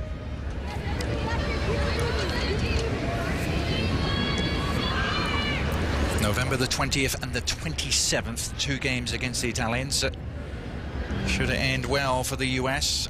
They won't have to wait that long, will they, before finding out who they are going to be up against in Germany next summer. The draw just 2 days later on November the 29th. And who do you imagine the United States, not to get ahead of ourselves, but who are they going to want to avoid in that draw? Let's put it like that. Right. Well, it's always nice to stay away from the Brazils, the Norways. They won't be in Germany's bracket, of course. Germany ranked number 2, Brazil 3, Sweden ranked number 4. Are they going to be a threat? You could get one of the European teams, strong European team, one of the stronger African sides, which is typically what happens. You get Nigeria if they qualify. Yeah, just to bring you up to date, actually, on African qualifying, they similar scenario and state of play to CONCACAF. 2 groups of 4, 2 semi-finalists who will go through to Germany, and the semi-finals are Nigeria against Cameroon and South Africa against Equatorial Guinea. A real opportunity for South Africa, after staging the Men's World Cup last summer, to qualify for the first time on the women's side. Wouldn't that be great? First time. Those semi-finals coming up, I believe, on Thursday, and that whole tournament being played in South Africa, so they'll have the home advantage.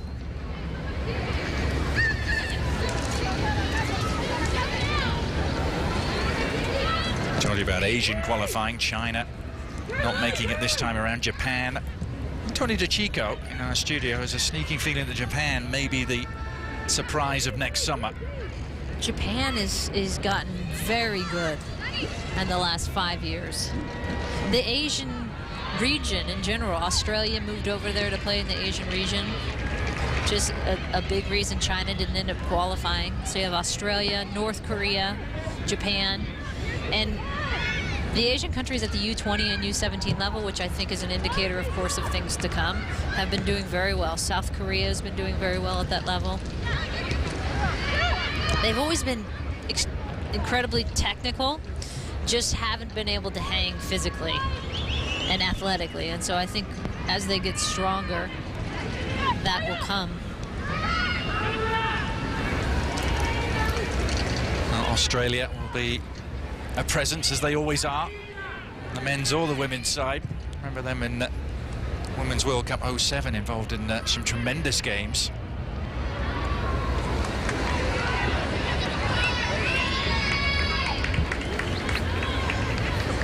Well, the job is just about complete here for the United States. First part of the rescue mission seems to be done. And all eyes will start to turn towards Italy. Spare a thought for the Italians. They probably thought they were going to meet either Mexico or Costa Rica in their playoffs, and now they've got the United States to deal with. Catch too much of a break there, did they? Very true. The U.S. team is talking about, of course, they haven't booked anything, but is talking about traveling to Italy on the 14th, 6 days before, and then staying together after the Italian game on the 20th. Pia has said repeatedly that this team will be successful if we are just that, a team. We won the Olympics in 2008 because of that. There won't be one individual that carries this team, and so she wants everyone to stay together between the 20th and the 27th and train in Chicago together. I would have asked for Hawaii as a venue myself, but... This is a strong run from Christy Rampone, trying to get in on the act. A very occasional goal scorer, I think it's fair to say, over her years with the US national team. Just 4 goals in 223 appearances.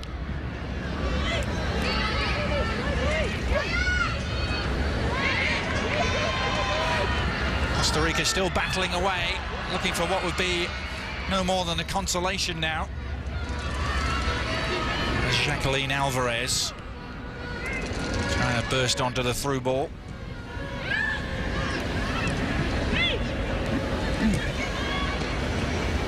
So Italy, as I mentioned, finished 5th in European qualifying. As Costa Rica steal it away once more. The final pass was lacking. Germany qualified automatically as hosts, Julie. The Scandinavian powers, Norway and Sweden, are there as always. And then we got France and England. England's another interesting team. England has been one of those teams, as we talk about the world catching up, that is improving. They have Kelly Smith, who is tremendous up front. If she's healthy, she's been battling with some knee issues here in the United States. She plays for the Boston Breakers. They're a very good team.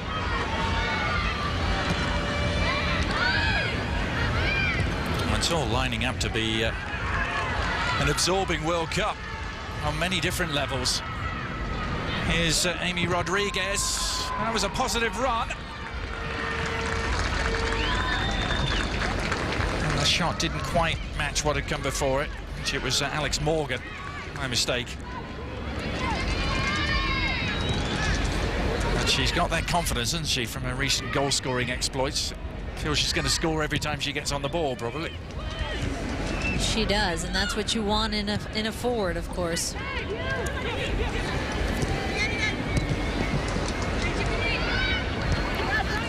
She brings energy off the bench too.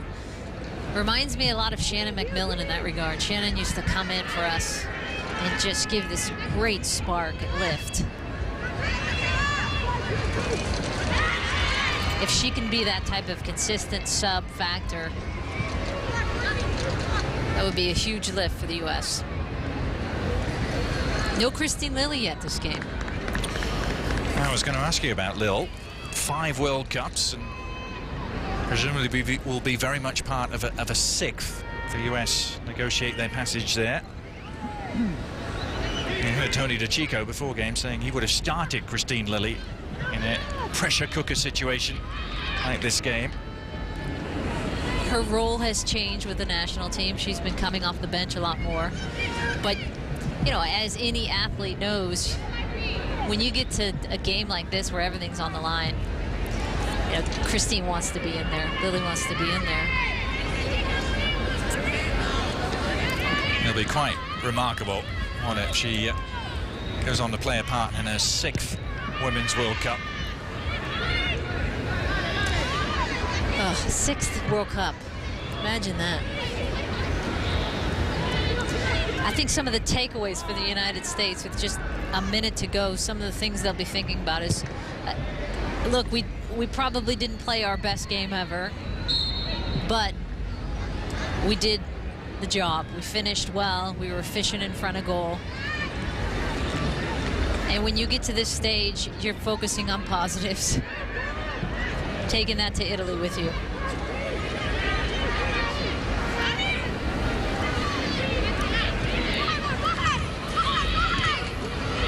Now recovering from what was termed the calamity in Cancun. Was the order of the day here. That has been achieved. I think the one thing they also will focus on as well, Adrian, is those little gaps in the back line where people are sneaking through and how they can tighten that up a little bit. And again, that will take time with that back line. They haven't had much of that together, many minutes.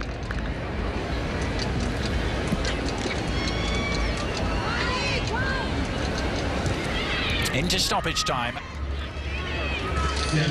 the Estadio Quintana Roo, which has been a happy hunting ground for the US in their 2 weeks here. They will have now won all 4 games at this stadium and not yet conceded a goal. It's just across the road at the Estadio Beta Avila where the nightmare occurred.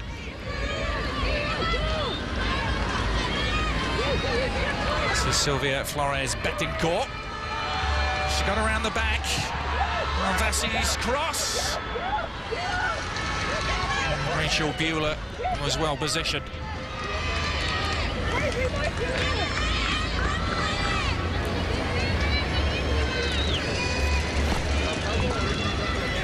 They have managed to make occasional inroads down the right-hand side, haven't they, Costa Rica?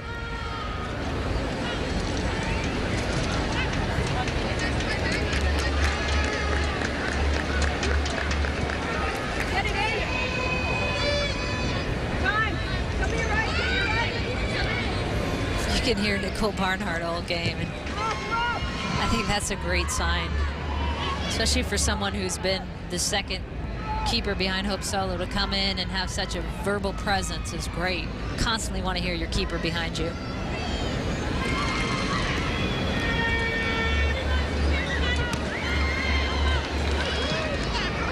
Just 30 seconds away from a huge sigh of relief all round.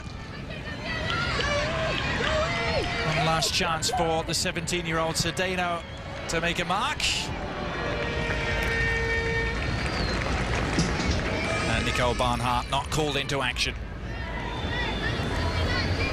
There will be many more days to come for Raquel Rodriguez-Cedeno, and very possibly for the Ticas of Costa Rica, who've given a very good account of themselves here. But it's the United States who live on in terms of World Cup qualifying. Costa Rica are out. The United States through to meet Italy in a home and away series starting on Saturday, November the 20th. One of the United States and Italy will make it through to Germany and next summer's Women's World Cup final. Mission accomplished, Julie. Mission accomplished. First step. That's all they were thinking about. Don't even think Italy was what they were thinking. Think Costa Rica, get through this game, and then we can focus on the next two. So well done by the U.S. team. Pia Sundhage exchanging pleasantries with Randall Chacon at her side. Really delivered here tonight. So 2 goals from Abby Wambach stealing the show, and it was Lauren Cheney who engineered the original breakthrough. The United States 3, Costa Rica 0, our final score. In the wintertime, sometimes you want a bigger beer, a little bit maltier with some spices in it. You want something that's gonna bring you back to life. Sam Adams Winter Lager is a wheat bock with some holiday spices. We use orange peel, ginger, and cinnamon. Wherever we can get the best ingredients, that's where we go. From Samuel Adams Winter Lager, we looked at a range of different cinnamons from different countries, and we ended up with a Saigon cinnamon. We grind spices fresh right before we put it into the kettle. Those fresh ground spices make a huge difference in the taste of the beer. It's delicious. Get pumped up for Papa John's Monday Mania. Papa's in the house. Y'all watching the game? Good. Come on, everybody. Papa John's of the NFL are teaming up. It's big action and better pizza. Score big with Papa John's Monday Mania. Mondays only, get a large pizza with all your favorite toppings for just $8.99. All large pizzas, all toppings, only $8.99. Order now at papajohns.com. Better ingredients, better pizza, Papa John's. The official pizza sponsor of the NFL. Are you 50 pounds or more overweight? Weight loss surgery could be the permanent solution for you. Many patients no longer have diabetes, high blood pressure, or heart problems. Regain your energy, enjoy shopping for clothes, exercise, and enjoy an active lifestyle again. Take control of your weight and take control of your life. Call the Austin Surgical Hospital today to schedule your consultation at 877-466-8717. And so disaster averted for the time being. The USA with the victory over Costa Rica 3-0. Back with Tony DeChico, Bob Lee. It is only the first of 3 steps to get over the mountain into the World Cup. Unexpected travails here for the U.S. to having to do that. But tonight in Cancun, they get the result, and it may not have been an artistic, perfect success, but it was workmanlike. And as you were making the point as we were chatting earlier, the substitutions that were made really bore fruit. Well, I think they needed to come out and win. They did that. The substitutions were good, Bob. They had Lori Lindsay had the first 2 assists, and Lauren Cheney had the first goal. And then the rest was kind of the Abby Wambach show. And it was good that Pia Sundhage got her out of the game later on, but the U.S. did what they needed to do. They didn't celebrate after the game. They know they have more to do. That's it. The home and homecoming with Italy. Let's take a quick look at some of the highlights, because sitting on that uncomfortable soccer lead of 2-0, but in a moment of a few seconds, Costa Rica hits the woodwork. And as we take a look at the highlights of the second half, you can see that immediately the play comes back down to the other end of the field, and Wambach, who had a goal in the first half, was able to put it through in the 50th minute. That was her 117th goal. But still, Costa Rica, which had chances in the first meeting 8 days ago, had opportunities to expose the U.S. in the second half. Well, they had that breakaway that hit off the post, and then the USA, as you said, came all the way back, and Wambach scored a great goal. And then there was a couple of other half chances. That free kick there almost ended up in the back of the net. And here they get in behind the defense, which is always scary for a team. Shot was saved, but again, an opportunity that they want to avoid against Italy. Yeah, exactly. How much better must they play? The Italians are 11th ranked in the world. The USA is ranked number 1. Well, they're going to have to play better, but yet they were solid today. They did what they needed to do, but Italy will be better than Costa Rica or Mexico. 2 goals tonight from Abby Wambach, and as she left the pitch, a conversation with Pedro Gomez. Abby, obviously a big, big win. How at ease were you guys? Well, I think we were confident. You know, obviously there's little butterflies but we weren't trying to figure out or think about what the outcome was going to be. We wanted to really focus on the process, and I think that the result kind of showed that today. What do you think was working well today? I think that we just were focusing all on our defense. We went back to the old school, old American way, work ethic, work hard, defend together, and the attack just works itself out in that way. All right, Abby Wambach, who now has 117 career goals, inching closer to Mia Hamm still. Yeah. Back to you. And tonight's result over Costa Rica, as we said, just the first of 3 steps. And now it is home-and-home against Italy. The United States owns this rivalry over the years, 8-4-1. The Italians only have 1 win in 10 games over the last 17 years. So the trend there is obvious. Tremendous goal advantage. But the first match, and again, it's total goal aggregate. First match will be on the 20th in Padova. Well, you're right. The U.S. have dominated Italy, but Italy has what Costa Rica doesn't have, and they have some finishers. Gabbiadini can finish goals, and Panico is their veteran scorer who played in the WPS. She can finish goals, and they also have an Italian-American in goal, Anna Piccarelli. That's right, 5'4" her stature. She's in goal, and from Pepperdine, she's an American-born keeper for the Italian national team.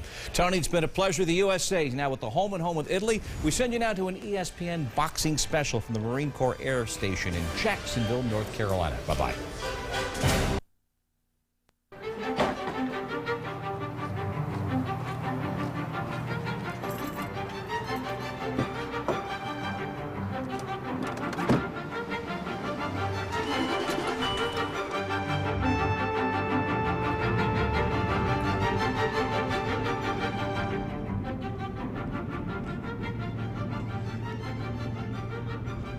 I can't imagine what my life would have been had I not played soccer. So Joan, tell me, when did these hot flashes first begin? When I was about 7 or 8 years old. How old are you now? Why should that matter?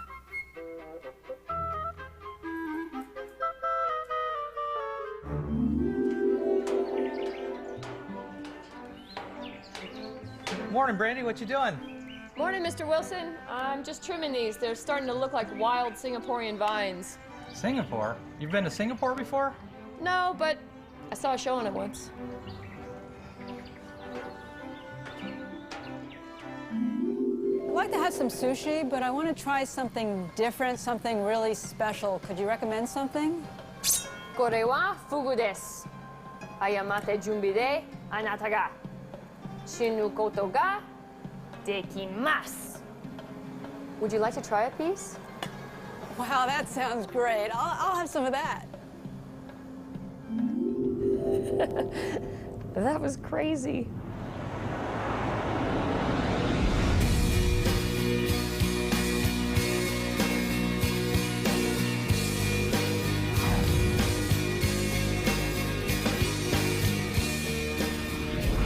Hi, everybody, and welcome. I'm Christian Miles. And I'm Tamara Lane. Now, today we're here at Buck Shaw Stadium on the campus of Santa Clara University to pay homage to one of the greatest athletes in the history of women's soccer, the one, the only Brandy Chastain. Now, today's testimonial match is a great chance for Brandy to catch up with some of her old teammates, friends, and all of her supporters to unite for one great cause, Reach Up, a foundation that was established to help mentor young girls so they could become true champions in life. Now, this is something Brandy knows all too well. From a young girl with dreams of domination on the pitch to a solid defender bringing home a gold medal, Brandy's proven time and time again that dedication and drive make for a winning combination. Now, some of you might best remember Brandy for her exuberant celebrations after converting the winning penalty kick at the 1999 Women's World Cup against China.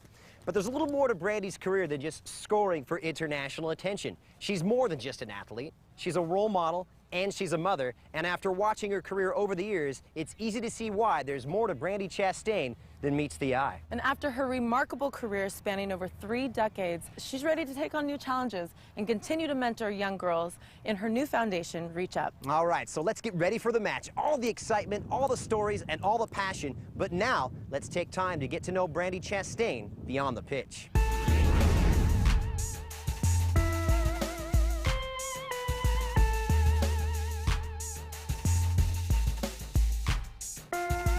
Come on, yeah, come on. It's like that. like that. Waking up today, you know, there's a few mission statements, you know. Obviously, get the game organized so that when we get to the field, everybody that comes to the stand is going to be entertained, they're going to have fun, it's going to go seamlessly. And then basically is to remind everybody that this testimonial match, this celebration, is also the beginning of a new foundation. Winalda, you're about to step on the pitch for the Reach Up Foundation. What does that mean to you? Well, you know, it's kind of cool about Brandy is that she did so much for the game, but what she's doing now is pretty cool. And I'm learning about it, I'm learning about the program and what she's up to, but I think she's an inspiration to a lot of people. You know, this day, it's not just about Brandy with regards to her soccer career. It's about what she continues to give back. When these young girls that are in the stands now, they need to have women like Brandy and Mia and Julie and Tisha as their role models. When we were kids, you know, we looked at all the football players, 49ers and the A's baseball players. I mean, I didn't have any women role models, so we all take it very seriously, and Brandy is above and beyond a great role model, and she does so much for her community. I'm really proud of her. For me, the inspiration of soccer, that's kind of what drives me, you know. Yeah, I'm kicking a ball, but it's also about, can I involve my teammates? Can I bring more people to the stands? Can I make that ball, make two people connect who maybe would never have connected before? We want to create a foundation, which is the Reach Up Foundation, where we can provide the means for these girls to dream and we can help them achieve their dreams. There's so many young girls out there that are just searching and looking for people to mentor them, for somebody just to say great job, and then they become the role model that they maybe didn't know that they are. There's so many false idols that the media creates that these girls tend to attach themselves to. So Brandy is just an authentic mentor. It's not something that she was ever trained to do, it's just who she was born to be. What I'm going to ask you to do, close your eyes right now, see yourself on the field and see yourself doing the exact most awesome thing that you ever could imagine and having it come out really, really well. Whether it's saving a goal or scoring a goal or making a great pass, see yourself doing that right now. Perfect. Okay, so now that you've already seen it in your head, now you can go out there and you can do it. And we just have to drag her off the field. Like, seriously, you know, it's late, let's go. You know, I love that you want to sign every single last autograph, but, you know, the rest of the team's been on the bus for 30 minutes. But she truly believed in that she could touch young girls' lives, and she did, and still does, and it's so much fun to watch. And watching somebody like Brandy work hard and go after her dreams inspires these girls. It challenges them. It challenges them to take themselves outside of their comfort zone. So if you can create an organization that makes good relationships, that really can show your personality, that you give of yourself openly and honestly, then I think people are drawn to that because they respect that you're going out there with good intentions and that you want to make a difference. I think that's what you're going to see today of these people, because they're giving of their time to come to this game.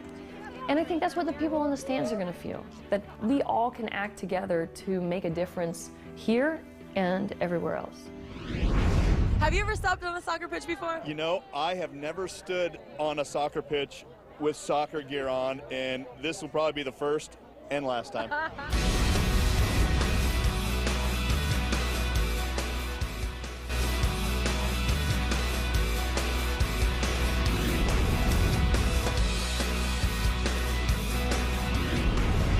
And welcome back to the Brandy Chastain Testimonial here at Buckshot Stadium on the campus of Santa Clara University. It's Brandy Red taking on Brandy Blue. And some of the most distinguished faces in all of American soccer, as well from around the world, gathering here today to pay homage to one of the true servants of the best players in the American women's game. I would say just like Olympics for women's soccer, just like World Cup for women's soccer, testimonial matches for women athletes are overdue.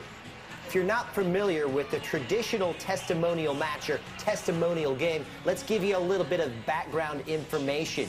Now, strictly by tradition, clubs typically grant these testimonials to players upon reaching 10 years of service with that club, although they do make exceptions sometimes if the player is getting older and closer to retirement. Now, these matches are always non-competitive or referred to sometimes as a friendly, and typically the former greats of the club are invited to come back and participate at the discretion of the player and the club, either in the match itself or the surrounding festivities. It's an honor to be here, and to, you know what, to pay tribute to a girl who's done, a woman who's done so much for soccer. Brandy has been a part of the first ever World Cup for women. She was a part of the first ever Olympic Games for women's soccer. And now she's going to be a part of the first ever testimonial match for a women's soccer player. I think is very fitting for Brandy. And her being the first one to get a testimonial game, I think it's great for her and it's great for soccer, and I think there should be more games like this. We're just about set for a kickoff here at the Brandy Chastain Testimonial. This is Brandy's day, so we're playing by Brandy's rules. It's a 60-minute game that will feature 2 30-minute halves. Brandy will play for the red side and her former national team manager, Tony DeChico. In the second half, well, she'll keep it all in the family as she'll switch over to the blue side, which is coached by Santa Clara University women's coach Jerry Smith, who also is Brandy's husband. Now, Brandy's starting on your team, I'm starting Brandy at center back, so she's really angry at me.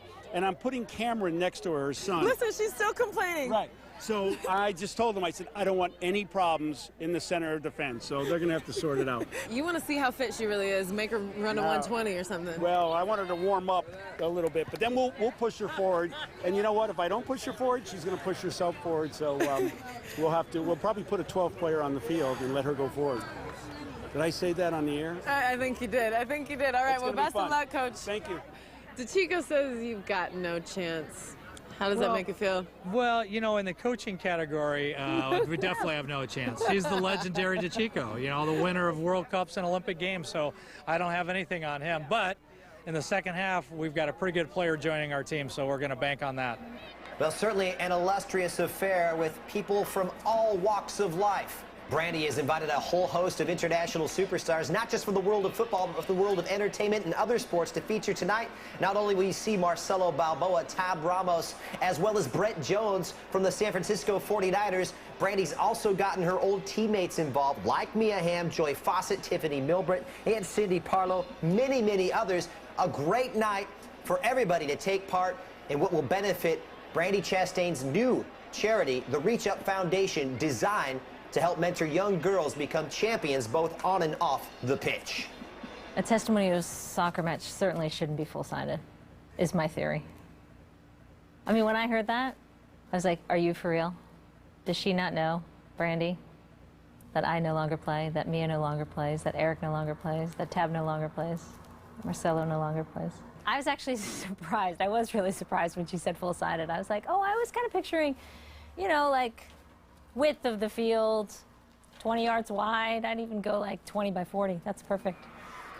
Fitness perhaps may not be at its best, but certainly the effort, the desire will be there. In fact, Brandy not at her best. She's nursing a bit of an arm injury, but let me tell you, as you can tell, she's already getting used to playing the role of player/manager, and her heart is indeed in this. Some of her old teammates, of course, making the trip